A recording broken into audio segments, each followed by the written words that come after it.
Hello friends, आज हम discuss करेंगे टाइप 1 डायबिटीज़ और टाइप 2 डायबिटीज़ में क्या फ़र्क है। ज़्यादातर डायबिटीज़ एक ऐसी कंडीशन है जिसमें बॉडी में इंसुलिन का कुछ प्रॉब्लम होता है जिसकी वजह से शुगर लेवल्स बढ़ जाते हैं। पर क्या फ़र्क है टाइप 1 और टाइप 2 में, इसको समझना ज़रूरी है, क्योंकि होता क्या है कि हम हर पेशेंट को डायबिटीज़ को यही मान के चलते हैं कि डायबिटीज़ है मतलब शुगर ज़्यादा है, इंसुलिन देना है, बात ख़त्म। तो दोनों में बेसिक डिफरेंस क्या है, किस में इंसुलिन कम होता है, किस में इंसुलिन ज़्यादा होता है, किस में आदमी पतला होता है, किस में आदमी मोटा होता है, किस में क्या करना है। जब तक आप बेसिक मैकेनिज्म को थोड़ा नहीं समझोगे तब तक थोड़ा मैनेज करना भी मुश्किल पड़ेगा। तो आज बेसिकली हम डिस्कस करेंगे कि टाइप 1 और टाइप 2 डायबिटीज़ में होता क्या डिफरेंस है और क्यों ये बिल्कुल अलग तरह के प्रॉब्लम्स हैं। हालांकि दोनों में ही शुगर बढ़ता है, इंसुलिन का प्रॉब्लम रहता है, लेकिन दोनों में प्रॉब्लम होने की जगह और कारण बिल्कुल अलग होता है। टॉपिक पर जाने से पहले जो लोग हमारे चैनल पर नए हैं उन्हें रिक्वेस्ट करूँगा कि चैनल को सब्सक्राइब करें, वीडियोस को लाइक करें, फॉलो करें, कमेंट करें और पॉसिबल हो शेयर भी करें।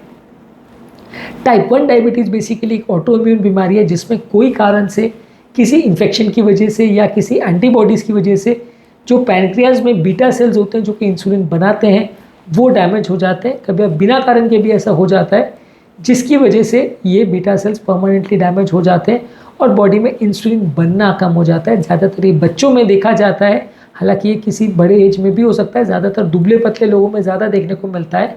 इसको बच्चों की या टीन एज ग्रुप की जुवेनाइल डायबिटीज़ बोलते हैं और ज़्यादातर इसमें इंसुलिन बनना कम हो जाता है। धीरे धीरे जैसे जैसे पैनक्रियाटिक सेल्स मरते चले जाते हैं इंसुलिन और कम होते चला जाता है। तो बेसिकली इंसुलिन डेफिशिएंट प्रॉब्लम है। इसमें ज़्यादातर व्यक्ति का जल्दी जल्दी वज़न कम होने लगता है, बहुत ज़्यादा भूख लगती है, बहुत ज़्यादा प्यास लगती है, बहुत ज़्यादा वेट लॉस होता है, पेशाब में बहुत ज़्यादा झाग आने लगता है, पेशाब बहुत ज़्यादा बाहर होने लगती है, पेशाब में बहुत ज़्यादा शुगर आने लगता है, वहाँ पे चींटियाँ वगैरह देखने को मिल सकती हैं। देखने में कई बार धुंधलाहट होती है और कई बार सडनली बच्चा आता है सीवियर पेट दर्द के साथ, जो डायबिटिक कीटोएसिडोसिस का मार्कर होता है, जहाँ पेशेंट को सीवियर पेट दर्द होता है, वॉमिटिंग होती है और वैसी हालत में बहुत हाई शुगर वैल्यूज़ के साथ बच्चे को भर्ती करना पड़ता है। तो बेसिकली टाइप 1 डायबिटीज़ एक ऐसी कंडीशन है जहाँ कोई कारण से बॉडी का इंसुलिन प्रोडक्शन कॉम्प्रोमाइज़ हो गया और सेल्स में इंसुलिन नहीं बन पा रहा है और इंसुलिन की कमी की वजह से आपको साइन और सिम्टम्स और शुगर वैल्यूज़ ज़्यादा देखने को मिलती है। इसकी थेरेपी में आपको बाहर से इंसुलिन देना ही पड़ता है, क्योंकि ज़्यादातर इसमें टैबलेट से उतना ज़्यादा फ़ायदा नहीं होता है, क्योंकि पैनक्रियाटिक सेल्स ही मर चुके होते हैं। तो टैबलेट ज़्यादा देने से आपका पैनक्रियाटिक सेल्स अगर मर गए तो और इंसुलिन प्रोडक्शन नहीं हो पाएगा। कुछ तरह की दवाइयाँ जो कि पेट के लेवल पर और किडनी के लेवल पर असर करते हैं वो भी थोड़ा बहुत काम कर पाएंगी, पर ज़्यादातर इसमें टैबलेट से बहुत ज़्यादा फ़ायदा नहीं होता और सबको ज़्यादातर इंसुलिन ही देना पड़ता है। उसके बिना बच्चों को प्रॉब्लम आती है और वो अपना बॉडी वेट भी मेंटेन नहीं कर पाते, हेल्थ भी मेंटेन नहीं कर पाते, हेल्थ बिगड़ जाती है। जबकि टाइप 2 डायबिटीज़ बड़ों की डायबिटीज़ है, ज़्यादातर मोटे लोगों में देखने को मिलती है, उम्र दराज लोगों में देखने को मिलती है। जैसे जैसे उम्र बढ़ती जाती है, जैसे जैसे मोटापा बढ़ते जाता है, इसका चांस बढ़ते जाता है। इसमें प्रॉब्लम दूसरी होती है, बॉडी में इंसुलिन बनना तो चालू रहता है, लेकिन जिस रिसेप्टर पर जाकर इंसुलिन को काम करना होता है वो रिसेप्टर ख़राब हो जाते हैं। रिसेप्टर बेसिकली कोशिकाओं के लेवल पर एक गेट कीपर जैसा रहता है, जहाँ पे इंसुलिन जाके एक हार्मोन के लेवल पर एक मैसेज देता है कि उसको रिसेप्टर को क्या काम करना है। वो रिसेप्टर गेट कीपर की तरह गेट को खोलना है या बंद करना है वो डिसाइड करता है। तो इंसुलिन वहाँ पे जाके उसको मैसेज करता है और यदि वो ओबीडियंट है और इंसुलिन की बात सुन रहा है तो जो इंसुलिन बोलेगा तो वो गेट खोल देगा और सेल्स के अंदर ग्लूकोज जाने लगेगा। लेकिन अगर वो डिसोबीडियंट हो जाए, रेजिस्टेंस देने लगे, बात मानना बंद कर दे, तो फिर इंसुलिन काम नहीं कर पाएगा और धीरे धीरे करके जब वो काम नहीं कर पाता है तो बॉडी को ये मैसेज मिलता है कि इंसुलिन की शायद कमी हो गई।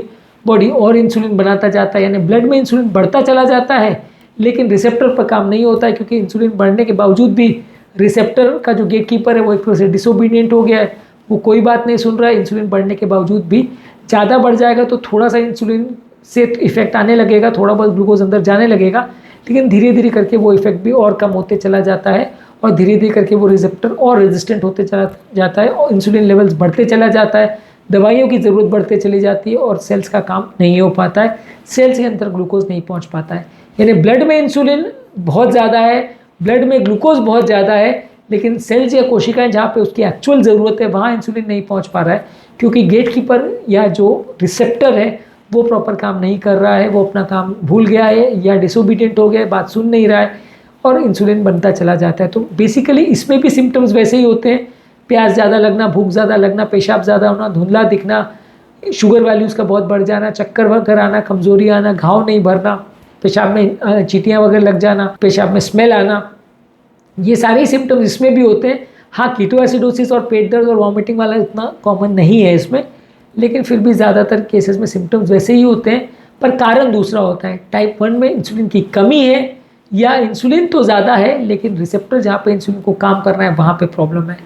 इसके अलावा भी कुछ और डायबिटीज़ होती है जहाँ पे दोनों तरह की प्रॉब्लम्स एक साथ होती है, यानी इंसुलिन कम भी होता है और इंसुलिन रिसेप्टर पर काम भी नहीं कर पाता है, दोनों ही प्रॉब्लम एक साथ में हो रही होती है, वो अलग टाइप्स में आता है। बेसिकली 1 और 2 टाइप डायबिटीज़ में ये फ़र्क है कि 1 में इंसुलिन की कमी है और टाइप 2 में इंसुलिन ज़्यादा है लेकिन रिसेप्टर्स का प्रॉब्लम है। टाइप 1 में थेरेपी में सिर्फ और सिर्फ इंसुलिन देते हैं, थोड़ी बहुत दवाइयों से काम चलता है, जबकि टाइप 2 में आप लंबे समय तक टैबलेट्स पर चला सकते हो। जब टैबलेट्स बिल्कुल फेल हो जाए और इंसुलिन प्रोडक्शन ही कम हो जाए तभी इसमें इंसुलिन देना पड़ता है, तो लंबे समय तक टैबलेट्स पर चलाया जा सकता है।